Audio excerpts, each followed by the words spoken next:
Agora eu saio de Goiás e vou para Bahia. Vou conversar com a repórter Tainá Reis, que está na cidade de Barra do Mendes, no interior da Bahia, um pequeno município de 14 mil habitantes, onde Lázaro nasceu. Lá todo mundo se conhece. E a Tainá está aqui porque as pessoas estão amedrontadas, as pessoas estão com medo. E a Tainá conversou com o policial que está ao lado dele nesse momento, do policial que prendeu Lázaro pela primeira vez. Quem é Lázaro? Como ele saiu dessa região? Tainá conversa com a gente agora. Pode falar, Tainá.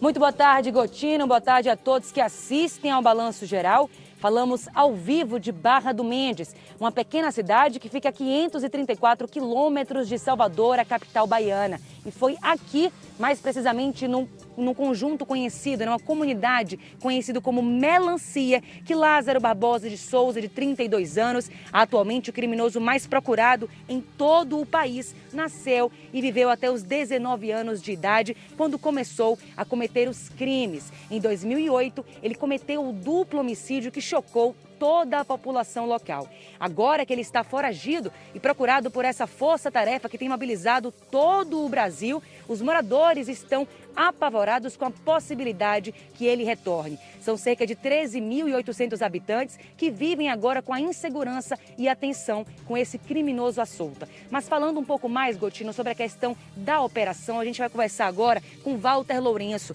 Ele foi o sargento que comandou em 2008 toda uma busca por Lázaro aqui na cidade. Mas na época, ele só contava com 4 pessoas, Gotino. Imagine, se agora no cenário temos mais de 300 agentes envolvidos, imagine naquela época, mais de 12 anos atrás, que ele só contava com 4 pessoas. Mas ele vai explicar melhor tudo o que ele enfrentou, ainda mais em uma vegetação super complicada que tem aqui em Barra do Mendes. Seu Walter, seja bem-vindo, estamos em São Paulo. Conta pra gente aí tudo o que o senhor vivenciou em 2008 nessa busca por Lázaro.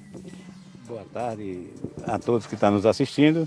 Eu quero dizer que a experiência foi grande, que a gente estava num contingente de pessoas bem pequeno, que era um destacamento, só tinha 4 pessoas, e de repente fomos surpreendidos por esse duplo homicídio, onde nós começamos as buscas e começamos a caçada a Lázaro, e a gente conseguimos correr atrás, dia e noite, horas e dias, passava noite, e atrás dele, e com o passar do tempo foi aumentando as datas e pedimos reforço, chegou reforço, pedimos reforço de novo, tornou a chegar reforço e chegamos ao fim com 15 homens nessa busca incansável para tentar conduzir Lázaro. Eu queria que o senhor explicasse, seu Walter, para o público do Balanço Geral e da Record também, como é que vocês faziam para buscar Lázaro em meio a uma vegetação tão complicada, né? Meu cinegrafista agora, Carlos Caetano, vai mostrar para vocês, Gotino, um pouco, né, do que compõe aqui o cenário de Barra do Mendes, do povoado também de Melancia. Vocês enfrentavam, né, esse tipo de mata fechada diariamente na busca por Lázaro? Tem um crescimento grande da mata, a mata é grande. A mata é fechada e Lázaro conhecia muito bem. Onde ele conhecia bem, a gente tinha pouca experiência no mato. Pedi ajuda aos vaqueiros, os vaqueiros me ajudaram. Os vaqueiros rastreavam onde ele entrava, onde ele saía, onde ele dormia. E aí ia chamando a polícia nos calços. E aquelas pessoas tinham também, aquelas pessoas que passavam mensagem falsa e acabavam tirando a gente do roteiro. E aqui a gente tem o exemplo, inclusive, né, de uma vegetação que você me falou que é bastante perigosa, que machuca bastante quem passa por ela. Nesse momento, Gotino, vocês acompanham aqui, ó, a dificuldade para transitar, e era justamente esse tipo de percurso que os policiais, né, ao todo 15 homens, faziam diariamente durante 13 dias para encontrar Lázaro. E era muito complicado, mas para ele não parecia ser difícil, né, seu Walter? Parecia não, porque ele conhecia a mata em geral, ele era caçador desde pequeno e ele tinha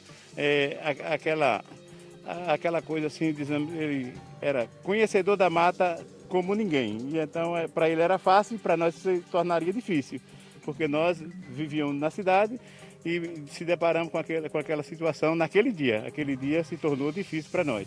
E Então, desde muito pequeno ele já era caçador, já andava por essas matas, passava noites, né, brincava, também caçava. Estudava também e passava os finais de semana em cima da serra. Ele estudava durante a semana, final de semana vinha para o povoado de Melancia e ficava em cima da serra caçando de dia à noite. Ele não descansava, só descansava no domingo à tarde que ele saía para chegar na cidade para estudar.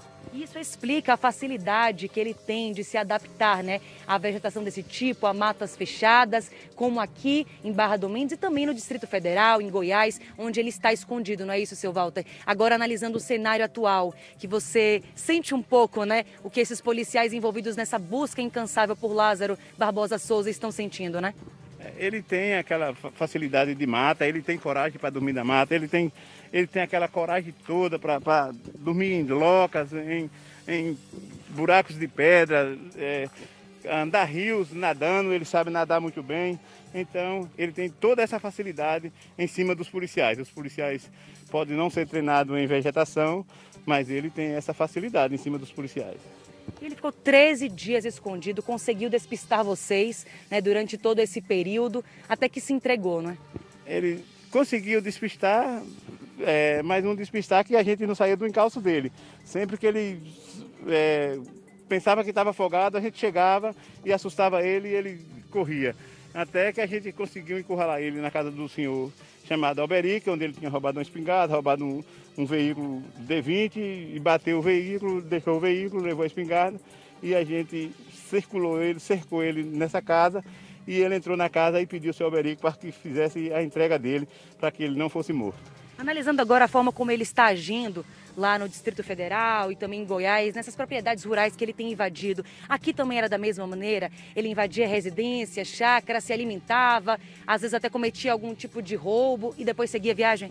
Isso, ele fazia tudo isso, ele evadia as chácaras, ele evadia as casas do povoado dele, ele ameaçava as pessoas, ele tirava comida, levava comida e ameaçava as pessoas e ia embora. E aí as pessoas só vinham depois que ele saía para comunicar à polícia que ele tinha passado por ali e a polícia naquele encalço ia pegar os rastros para poder chegar até ele. Você relatou, seu Walter, que ele se entregou por medo de morrer, né? Por medo de ser morto. Então ele se entregou aqui em Barra do Mendes. Você acredita na possibilidade dele se entregar agora nessa força-tarefa que mobilizou todo o país? Eu acredito, quando cercar ele, que ele se encurralado, que ele não tem para onde ir mais, ele sequestrar algumas pessoas, entrar numa casa e pegar essas pessoas como refém e pedir para se entregar. Ele já agiu então dessa maneira antes, né? Ele se entregou para conseguir garantir que não ia ser morto pela polícia. Foi a forma que ele encontrou para não ser morto, porque a gente vinha no encalço dele, a gente sabia que ele atirava, sabia que ele tinha coragem para enfrentar a polícia, então ele, quando se viu circulado, ele pegou e sequestrou o senhor chamado Alberic e pediu: não vou fazer nada com o senhor, eu só quero que o senhor me entregue à polícia e não deixe acontecer nada comigo. E assim foi feito, assim foi me chamar, e eu estava na cidade, não tinha delegado e eu conduzi ele para Irecê, onde tinha o delegado, e a gente fez o procedimento e lá ele preso por 15 dias. Outra grande mudança, seu Walter, daquela época para cá é que em 2008 ele tinha cometido os primeiros crimes da vida dele, né? Esse duplo homicídio aqui em Barra do Mendes, no povoado de Melancia. Viu, Gotino? Esta foi a primeira vez que ele tinha cometido, né? Ele tinha entrado para o mundo do crime. Mas agora ele é uma pessoa completamente treinada, né, seu Walter? É isso, naquele tempo ele não tinha nem um histórico de crime, ele era um menino estudante, um menino de boa índole, então ele não tinha nem histórico. Hoje não, hoje ele já estrupou, hoje ele já matou e hoje ele está totalmente preparado para fazer esse tipo de crime, esse tipo de coisa ele não teme se fazer, ele quer fazer, ele quer levar muita gente com ele. Muito obrigada, seu Walter, pelas suas informações, parabéns pelo seu trabalho também. Gotino, eu volto com você com esses detalhes sobre a operação em 2008 e como Walter Lourenço, que comandou essas buscas por Lázaro no ano, também se sente e analisa o cenário atual nessa busca incansável por Lázaro Barbosa Souza, de 32 anos, que agora é um criminoso muito procurado por todo o Brasil. Volto com você e estou à sua disposição quando quiser. Obrigado a Tainá Reis, ela foi no local exato onde tudo aconteceu, ainda levou um convidado muito especial, uma pessoa importante nessa história que prendeu Lázaro em seu primeiro crime, lá atrás, há muitos anos, 2008. Pode encher a tela com essa imagem por onde percorreu o cinegrafista da Tainá Reis. Olha só, nesse local não tinham 400 homens, 4 homens apenas. 4 homens apenas, 4 policiais. É uma cidade pequena, um efetivo pequeno, mesmo assim esses policiais conseguiram prendê-lo. E ele pedia reforço, até que chegaram 11. Os 11, ele foi cercado, ele roubou um carro, roubou um fuzil, matou pessoas. O carro depois que ele, depois que ele tinha matado. E aí ele acabou sendo cercado e foi preso. Muito bem, tudo começa nessa região, na Bahia, Barra do Mendes. Ele se apaixona por uma moça, vai atrás dela, quer se relacionar com ela, a moça diz que não quer nada com ele. Ele ataca essa moça pede socorro, 2 homens aparecem e ele mata esses 2 homens que foram socorrer esta moça, mas ela consegue escapar. Essa moça está apavorada ao ver a imagem desse homem agora na televisão, sendo um dos homens mais procurados pela polícia brasileira ou Centro-Oeste, buscando agora este homem.